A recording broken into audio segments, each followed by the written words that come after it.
신년기도라는 주제로 새로운 한 해를 좀 준비하는 말씀을 나누고 있습니다. 지난주 말씀이 수치를 당하지 않게 하소서 그런 말씀을 나눴는데요. 오늘은 악인의 형통을 부러워하지 않게 하소서 그런 제목으로 여러분들과 함께 말씀을 나누려고 합니다. 오늘 시편 37편과 73편은 아주 비슷한 기도입니다. 37편은 다윗의 기도고 73편은 아삽의 기도입니다.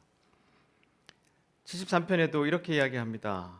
참으로 하나님은 이스라엘을 선하게 대하시며 마음이 깨끗한 자들에게는 더욱 그리하십니다.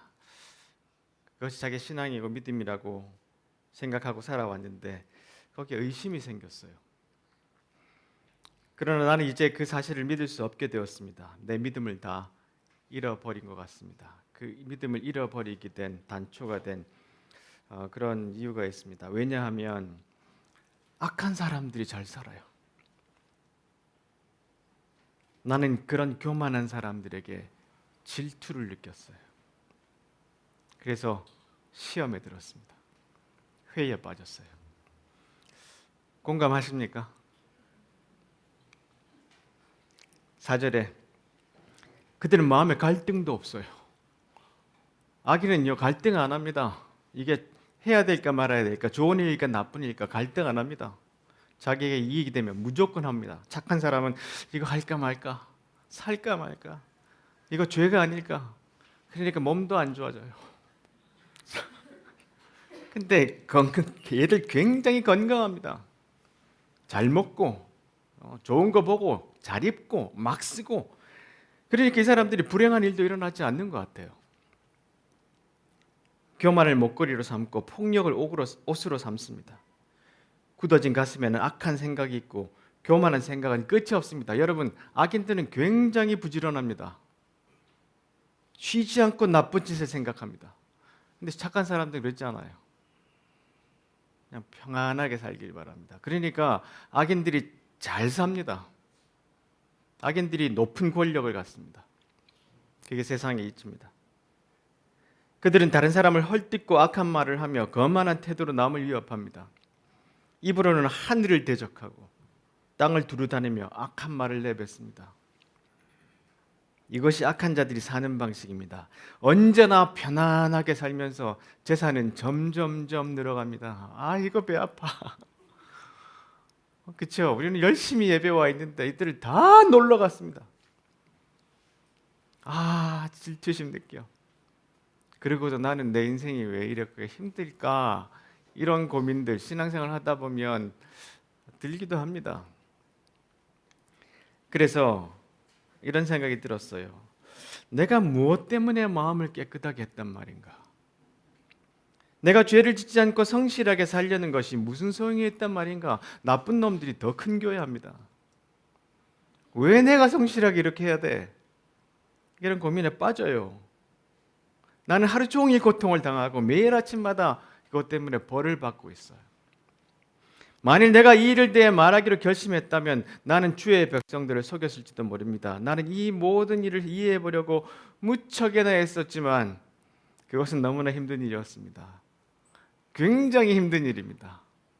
오랫동안 고민하고 공부하고 성찰하고 애써봤는데 참 풀기 어려운 숙제입니다. 그런데 시편 기자가 이렇게 고백해요. 나는 이 모든 일을 이해해보려고 노력하고 애썼는데 17절에 보세요. 그러나 하나님의 성전으로 나아가서 비로소 그들에게 무슨 일이 일어날지 깨닫게 되었습니다. 오경홍 박사의 번역은 그런 중에 감추인 진리를 찾아보려고 그토록 애타게 찾았지만 주께서 깨우침을 주시고 나서야 훤히 알게 됐습니다. 유진 피터슨 목사님의 메시지 성경은 내가 주 앞에 가니까 I see the whole picture, 그러니까 큰 그림을 알게 됐습니다. 이런 고백을 합니다. 그래, 우리가 주님 앞에 나왔으니까 과연 이 숨겨진 그 이유가 뭔가, 악인들이 잘 살고 의인들이 힘들게 사는 이 세상은 왜 이런가, 그렇게 된 지혜가 좀 오늘 얻고 가면 좋지 않을까 싶은데 이것은 굉장히 어려운 이야기이기도 합니다. 왜냐하면 여러분, 맹자는 사람은 선하게 태어난다 이렇게 주장했죠. 그래서 뭐 지난주에 제가 조금 나눴습니다만은 수호지심, 측은지심 이게 네 가지 이야기를 했잖아요. 그리고 순자는 아니야 태어날 때 악하게 태어나. 애들은 가르쳐 주지 않아도 서로 뺏고 때려. 그러니까 이 두 가지가 굉장히 팽팽하게 역사를 계속 흘러오면서 디베이트 됐죠. 여러분, 스티븐 핑커라는 사람이 이런 책을 썼습니다. 제목이 우리 본성의 책 두께 보지 마시고 책 제목이 우리 본성의 선한 천사예요. 역사를 쭉 공부를 해보니까 인류는 계속 발전하고 있고 계속 선한 쪽으로 간다. 우리는 더 이상 흑인을 목에 쇠사슬을 묶어다가 팔고 이런 짓을 안 한다. 막 이런 이제 데이터를 쭉 이야기를 했어요. 그러니까 이제 다른 학자들이 사람들 속이지 마라. 이 제목은 뭐죠? 우리 본성의 악한 천사입니다. 조금 덜 두껍긴 합니다. 이 책에 주장하는 것은 뭐냐면 지금 우리는 흑인들을 끌고 와서 목에 쇠사슬을 매고 브라질이나 뭐 미국에서 팔고 경매하고 이런 건 안 하지만 다른 방식으로 사람들을 착취하고 다른 방식을 학대하는 것이 훨씬 더 악해졌다. 교묘해졌다. 그 데이터를 우리에게 다 보여줘요. 그러니까 인간들은 원래부터 악한 것이 지금까지 변하지 않았다. 그리고 인류의 역사들을 보면 항상 악이 이겼던 역사다. 폭력이 이겼던 역사였고 악한 권력들이 착한 사람을 지배해 왔던 역사다. 이걸 이제 학자들이 계속해서 보여줍니다. 자, 그래서 우리가 오늘 그냥 저도 이번 주에 이 악에 대한 책을 굉장히 많이 봤어요. 이걸 어떻게 설교해야 되나? 근데 어마어마한 깊이가 있는 주제라서 오늘 다 이야기를 할 수 없겠죠. 시간이 정해져 있으니까. 그래서 제가 공부한 것을 아주 축약해서 짧게 여러분에게 한 30분 안에 말씀을 좀 드리려고 그래요. 악이란 게 뭔가를 좀 알아야 되잖아요. 악이란 게 뭔가. 아주 정리를 잘한 분이 제1교포 강상중 박사가 쓴 악의 본질은 텅 빈 마음에 깃드는 병이다. 악의 본질은 텅 빈 마음에 깃드는 병이다. 악이란 결국 무엇일까요? 악이란 한마디로 말하자면 병인데, 근데 그 병은 텅 빈 마음, 허무한 마음, 공허한 마음에 깃드는 병이라고 정의를 내렸습니다. 여러분 혹시 그 윌리엄 골딩이라는 분의 그 책들을 읽어보신 적이 있는지 모르겠지만 이분이 대표적인 소설은 파리대왕입니다. 1983년에 이분이 이 작품들로 인해서 노벨 문학상을 받았던 대단한 분이죠. 이분이 쓴 책 중에 핀처 마틴이라는 책이 하나 있습니다. 이거는 이제 이 윌리엄 골딩이 한 사람 개인에게 맞춰서 쓴 아주 특이한 소설인데요. 여기 주인공이 이제 핀처 마틴인데 원래 이름은 크리스토퍼 토퍼 해리 마틴이에요. 근데 이제 해군인데 사람들이 별명으로 핀처, 찝는 사람, 핀처 마틴이라고 불렀어요. 근데 이 사람이 이제 2차 대전에 해군으로 배를 타고 가는데 어뢰를 맞아가지고 그대로 침몰을 해요. 근데 혼자 겨우 살아남았어요. 근데 막 헤엄을 치다가 깨보니까 암초 하나 위에 이렇게 자기가 겨우 이렇게 살려고 올라 앉은 거예요. 근데 자기가 누군지도 기억도 안 나고. 그래서 그냥 그 삿갓 조개 같은 거 이렇게 암초에 붙어 있는 걸 뜯어 먹으면서 살려고 이렇게 발버둥을 칩니다. 아무리 생각해도 자기가 누군지 기억도 안 나고요. 오직 살아가는 데만 빗물 받아 먹고 그러다가 자기 윗주머니에 손을 넣어보니까 자기의 신분증이 나왔어요. 보니까 자기 이름이 크리스토퍼 해리 마틴, 해군대위, 영국 국교의 성도 이렇게 나왔어요. 근데 이 크리스토퍼 해리 마틴은 굉장히 나쁜 사람이었습니다. 해군에 들어오기 전에도 자기 친구가 새 오토바이를 사니까 막 질투가 나서 그 친구 다리를 아주 박살을 내버려요.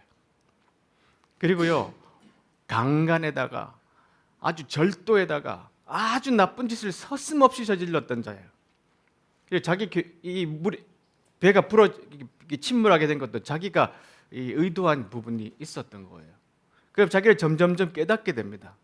자기가 누군지 알게 돼요. 그리고 자기가 저질렀던 수많은 생각들이 자꾸 떠올리면서 자기가 자꾸 자기의 그 친했던 친구와 대화하는 이야기가 자꾸 이 소설에 나타나요. 근데 이제 자기가 계속 살아남으려고 하는데 이 부분이 굉장히 좀 이 사람의 생각을 잘 표현해 주는데, 너는 뭘 신봉하지? 그러니까 내 명줄. 무슨 수를 써서라도 말이야, 나를 따라 되풀이해. 무슨 수를 써서라도 말이야. 그래서 네가 살아남았지.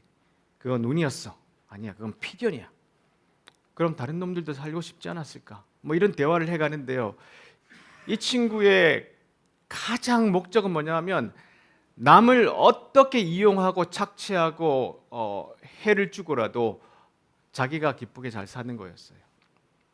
그러니까 모든 수단, 모든 사람들, 모든 물건들은 모두 자기의 존재를 위해서 필요한 것으로 쓰는 그런 사람이었습니다. 강상중 씨가 이어서 이런 이야기를 합니다. 악이 매력적인 이유. 선보다 악이 되게 매력적이잖아요.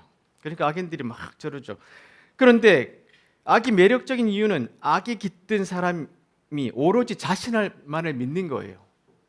이 핀처 마틴처럼 확고한 자기 신뢰가 흘러 넘치는 듯 보이기 때문에라는 걸 반평생 체험을 통해서 알게 됐어요. 이분이 철학자인데 오랜 시간을 통해서 알다 보니까 그걸 깨달았어요. 아, 자신만을 믿고 확고한 신뢰가 넘치는 사람들이 악인이구나.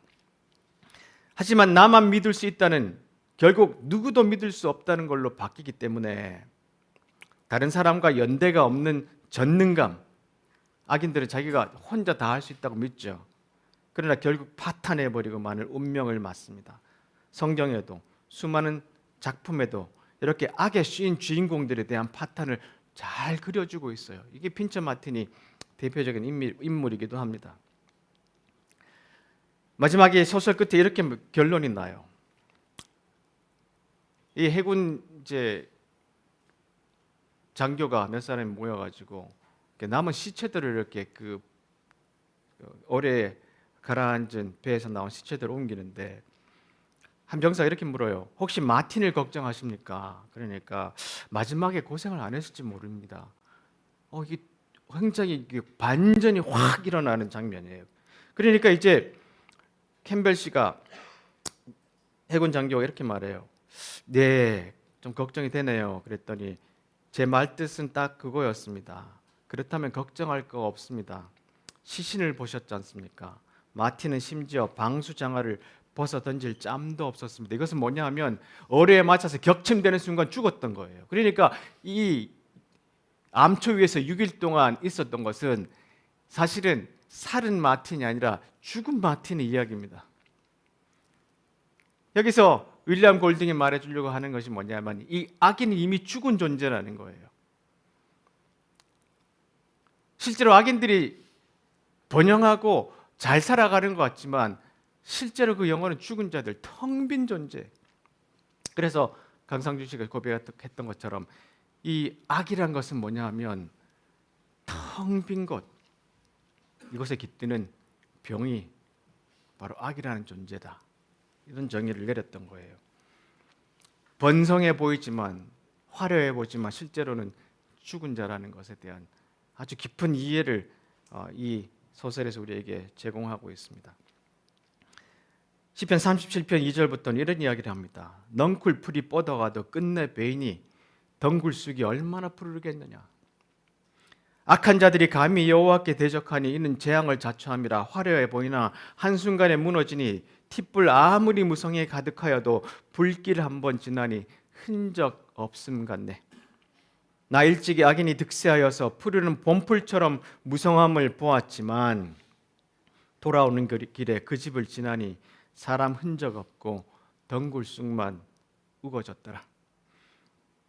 화려하게 보이고 행복하게 보이고 멋지게 보이고 매혹적으로 보이는 그 모습들이 있지만 그 내면은 허무하다는 겁니다. 그래서 우리가 그 악의 본질이 뭔지에 대한 이해가 우리 속에 좀 있어야 되는데, 근데 18절에 또 이런 이야기를 하죠. 저들에 대해 말하고자 한다면 그들의 끝을 지켜봐야 된다. 악인이 슬슬 풀리는 것 같으나 그래서 더한 죽음을 맞이한다. 한번 큰 바람이 일어나면은 놀라 소리치며 멸망에 이르나니 즐거웠던 꿈에서 화들짝 깨어 슬픈 곡소리 내게 되리니 슬픈 곡성 멀리 퍼진다 해도 꿈속의 쾌락 붙잡을 수 없으리. 이런 결말을 맞이하게 된다는 겁니다. 자, 인간다움이란 곳에 서울대 교수 김기현 박사가 이런 이야기를 했습니다. 캠브리지 사전에 사이코패스, 악인과 좀 가깝죠. 이걸 정의하면 다른 사람들을 향한 감정이 없으며 미래를 생각하지 않고 과거에 향한 어떤 것에 대해서도 후회가 없는 사람이다. 공감이 결여된 사회는 사이코패스들로 이루어진 사회와 다르지 않다. 그런 사회에 인간다움이 존재할 수 없다는 것은 너무나 분명하다. 끊임없이 나만을 생각하는 악인들만 존재하면 이 세상에서는 인간다움이 존재할 수 없다는 거예요. 인간다움은 재능과 지식 그 자체가 아니라 재능과 지식을 어떻게 사용하느냐에 달렸다. 아는 것이 많아서 또는 아는 것을 잘 활용하기 때문에 인간다워지는 것이 아니라 지식과 재능을 단지 자신의 이익만을 위해서 사용하지 않기 때문에 인간다움이 발현되는 것이다. 자신의 지식과 능력을 약육강식과 적자생존의 울타리 안에 가두어 놓으면 비인간적이 된다. 그러니까 요즘 우리나라 정치도 보면 똑똑한 녀석들, 잘났다고 하는 사람들, 자기가 재능과 지식을 가지고 있지만 철저히 그것이 뭐냐 하면 공동이익이 아니라 자신의 이익만을 위해서 살아가요. 공감이 하나도 없어요. 적을 무조건 악으로 정해놓고 싸우는 일들을 우리는 보고 있습니다. 그렇기 때문에 우리는 비인간적인 세상, 악의 세상을 살 수밖에 없고 고통을 받고 살 수밖에 없는데, 문제는 그 악이 내 안에도 있다는 거예요. 바깥에만 있는 게 아니라 나도 악인이라는 겁니다.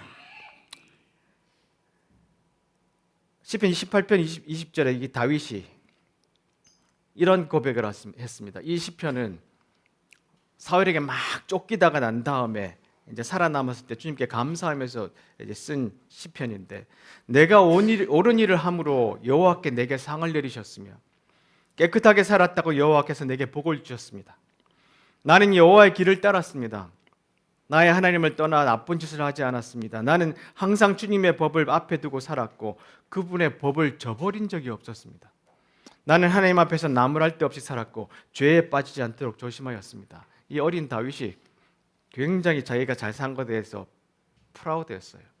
근데 보세요. 51편에 밧세바 사건과 우리아를 죽인 다음에 회개하면서 했던 기도입니다. 내가 저지른 잘못들을 알고 있으니 내 죄가 항상 내 앞에 있습니다. 내가 주께 죄를 지어 주께서 보시기에 악한 짓을 했습니다. 그러므로 주께서 내게 뭐라고 하셔도 주의 말씀이 옳으며 주께서 내리신 판단이 바릅니다. 그렇습니다. 나는 태어날 때부터 죄 투성이었습니다. 어머니가 나를 임신했을 때부터 나는 죄인이었습니다. 이제 자기를 볼 수 있게 된 거예요. 자기 안에 존재하는 악을 볼 수 있게 된 겁니다. 이 다윗은 여러분 아시겠지만 좋은 사람은 아니었어요.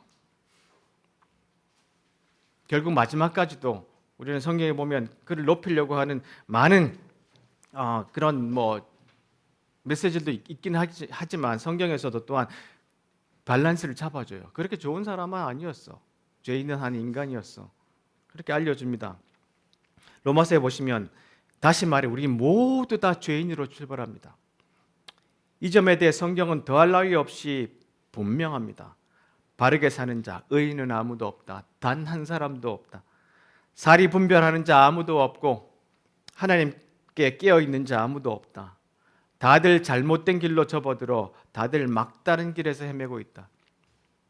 바르게 사는 자 아무도 없다. 그런 사람 단 한 사람도 찾을 수 없다. 그들의 목은 입 벌린 무덤이요 혀는 진흙 비탈기처럼 번지르르 하다. 하는 말마다 독이 서렸고 입을 열면 공기를 오염시킨다. 올해의 죄인이 되려고 각축전을 벌이며 세상을 온통 비통과 파멸로 어지럽힌다. 사람들과 더불어 사는 법이라고는 기본조차 모르는 그들, 하나님은 안중에도 없다. 그렇다면 분명하지 않습니까? 성경에 기록된 모든 말씀은 다른 사람들에 대한 말씀이 아니라 바로 우리에게 하시는 말씀입니다. 성경은 처음부터 우리를 향한 말씀이었습니다. 또한 명백하지 않습니까? 우리는 하나같이 다 죄인이며 다 함께 한 배를 타고서 가라앉을 수밖에 없는 사람들입니다. 내 안에 악이 존재한다는 거예요. 그래서 저 악인이 잘 되는 것에 대해서 형통을 하고 부러워하는데 사실은 내 속에 있는 악들을 성찰할 수 있어야 합니다. 여러분 이제 지킬 앤 하이드라는 소설 잘 아시잖아요. 로버트 루이스 스티븐슨이라는 사람이 쓴 책인데 이 지킬 박사가 우연히 자기 생각 속에 악을 좀 분리할 수 있겠다는 생각이 들면서 약을 만들잖아요. 그래서 그 약을 먹으니까 하이드로 변했어요. 거기서 이런 이야기를 합니다. 한쪽 자아의 선함은 표정과 인상에서 드러나듯이 다른 자아의 얼굴에는 악이 굵직하고 분명하게 적혀 있었다. 거울을 보니까 그 악이 저렇게 있는 거예요. 게다가 악은 나는 여전히 악이 인간에게 치명적인 측면이라고 믿을 수밖에 없다. 그의 몸에 일그러짐과 세잔함을 도장처럼 찍어 놓았다. 그럼에도 이 흉측한 우상을 거울에서 바라볼 때 나는 혐오감을 느끼지 않았고 오히려 반가워서 가슴이 펄쩍 뛰었다. 이것 또한 나 자신이었다. 우리 속에 악을 보니까 혐오스러운 게 아니라 갑자기 반가워졌다는 거예요. 이 소설이 그렇게 풀려나갑니다. 권석천이 쓴 사람에 대한 예에서 이 조커의 마음을 이렇게 표현했어요. 어이 친구, 거기 혼자서 뭐하고 있나? 나하고 이야기 좀 하지. 날 어디서 본 적이 있다고. 하얗게 분칠한 얼굴에 슬픈 눈, 그리고 찢어진 입술. 그렇지, 사람들은 날 조커라고 부른다네.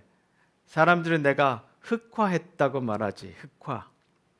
평범했던 사람이 어떤 사건을 계기로 검게, 냉혹하고 잔인하게 변하는 걸 이야기하지. 난 흑화가 나쁘다고 생각하지 않네. 알을 깨고 나와 아프락사스를 만나는 순간인데 그걸 왜 나쁘다는 건지 모르겠더군. 흑화는 절대 나쁜 게 아니야. 이 착했던 조커가 이렇게 아주 악인으로 변하는 모습에서 그 이야기를 우리에게 알려주고 있습니다. 그렇습니다. 선과 악은 우리 속에 동시에 존재합니다. 우리가 예수 믿는 사람이라고 해도 우리 속에는 악이 존재합니다. 그래서 우리가 내 자신이 악인인 걸 알고 우리가 그러면 어떻게 좀 더 나은 그리스도인으로 살 수 있을까? 좀 적용으로 넘어가면 곁눈질하지 말자는 거예요. 악인의 형통을 보고 곁눈질하지 말자.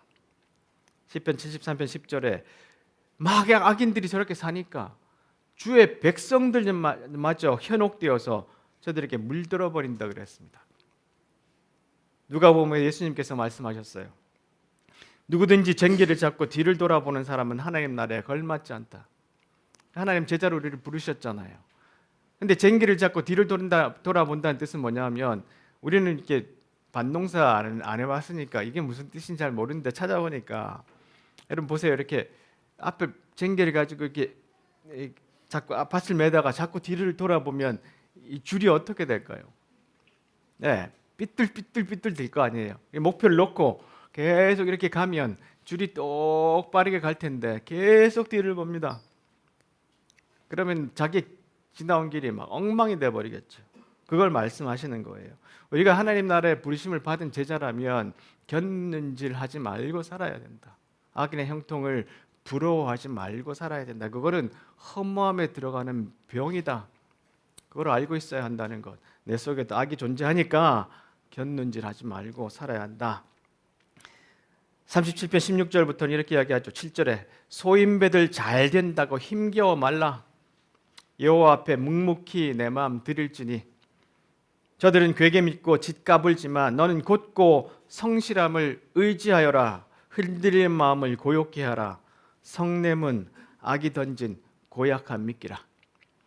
소인배들이 얼마나 갈 것 같으냐. 여호와 경외하는 마음 굳게 지녀라. 악인의 부요함 부러워 말라.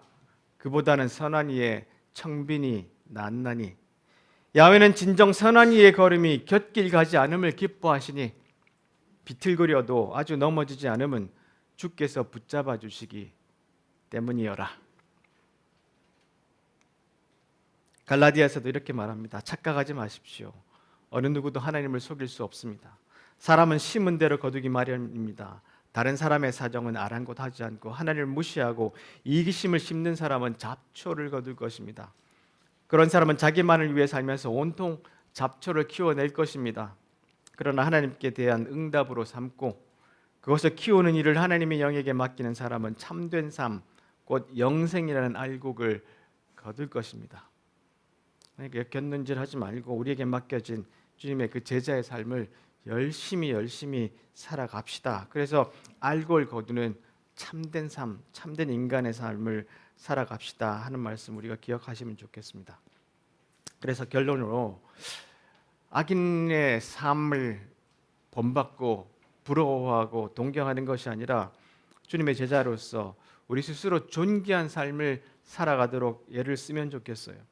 37절에 어질고 바른 일을 눈여겨보아라. 그 집의 평화는 오래 이어지니 악을 저지르니 아무런 열매 없고 죽음에 후손조차 끊어지리라. 주님은 선한 이의 이웃이 되시고 어려울 때마다 함께 하시니 악한 자의 손에서 건져주시고 믿는 이의 신실함에 응답하시네. 그렇죠. 우리가 당장 지금의 삶에 초점을 맞추는 것이 아니라 좀 끝을 봐야 합니다. 그 끝에 어떤 삶을 우리가 살았는지 주님에게 알려드리는 그 시간을 보고 살아가야 합니다. 그래서 주께서 이런 분이라는 걸 기억하고 우리 스스로도 몸을 좀 추스리고 마음을 추스려 존귀한 그리스도인의 삶을 살아가도록 애를 써야 할 것입니다. 에베소서에 보시면 부디 우리 가운데는 더 이상 어린아이로 남아있는 사람이 없어야 합니다. 세상 물정 모르는 순진한 사람이 되거나 아이처럼 사기꾼의 손쉬운 표적이 되어서는 안 됩니다. 하나님은 우리가 충분히 자라서 모든 면에서 그리스도처럼 온전한 진리를 알고 사랑으로 그 진리를 말하기를 바라십니다. 우리는 그리스도를 따라갑니다. 그분은 우리가 하는 모든 일의 근원이십니다.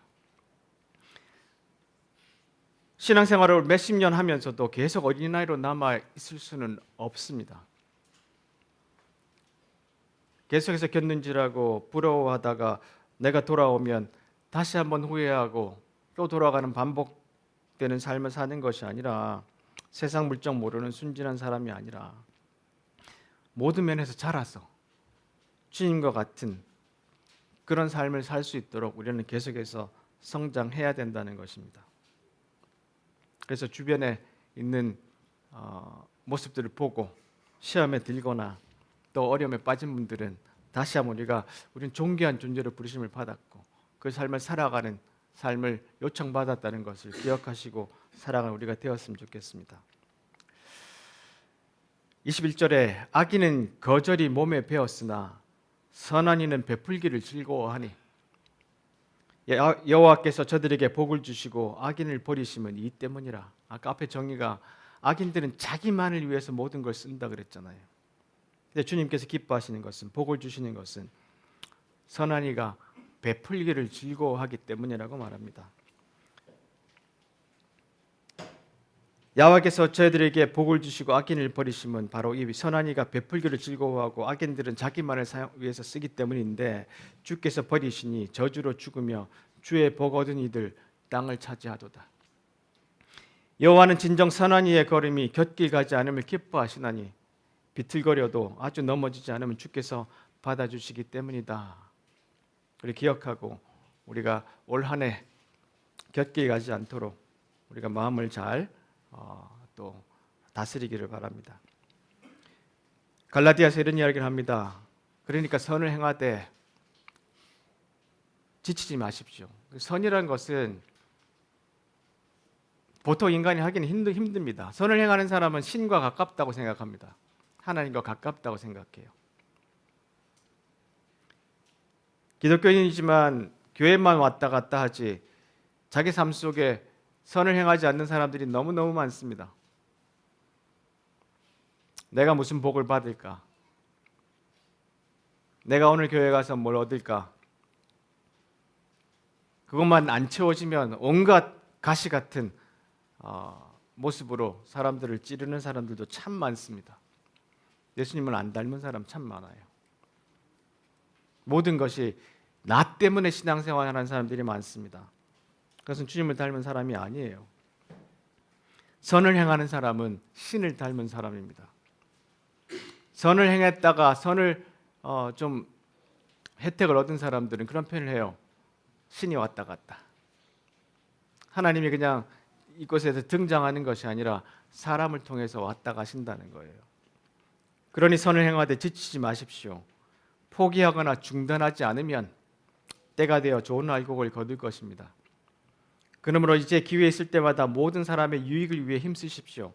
믿음의 공동체 안에 있는 가까운 사람들에게부터 그 일을 시작하십시오.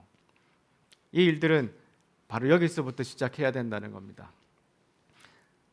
우리가 2024년을 시작하면서 그런 마음이 좀 듭니다. 여러분들 우리 대면하기가 쉽잖아요. 교회 왔다가 또 대면하고 돌아가잖아요. 그래서는 안 됩니다. 전부 다 누가 나를 알아줄까? 누가 나에게 인사해 줄까? 누가 나에게 먼저 찾아올까? 기다리지 마시고 여러분이 먼저 다가가시기 바랍니다. 특별히 오래 신앙생활한 사람들, 오래 바람빛 교회 다니신 분들, 여러분 그렇게 배우지 않으셨어요? 이기적으로 신앙생활하지 마십시오. 교회가 준비되고 마련되고 좋은 교회가 좋은 환경을 맞이하면 여러분들은 주변의 사람들을 교회로 초청하셔야 돼요. 나만 좋은 교회, 나만 편한 교회, 나만 맛있는 점심 먹고 살겠다 그러면 안 돼요. 혹시 여러분들의 인격이 안 좋아서 주변에 친구가 없으면 괜찮아요. 그러면 뭐 데려올 친구가 없다면 살 수 없어요. 그렇지 않잖아요. 침묵하고 말 안 하고 먼저 손 안 내밀고 아무 일도 안 하고 그건 신앙인의 본질이 아닙니다. 솔선수범하고 먼저 믿음의 공동체에 있는 사람들에게 먼저 다가가고 그걸 해주시는 것이 우리가 할 일이에요. 그래서 2024년을 그렇게 우리가 한 해를 보내시기를 간절히 바랍니다. 기도하겠습니다.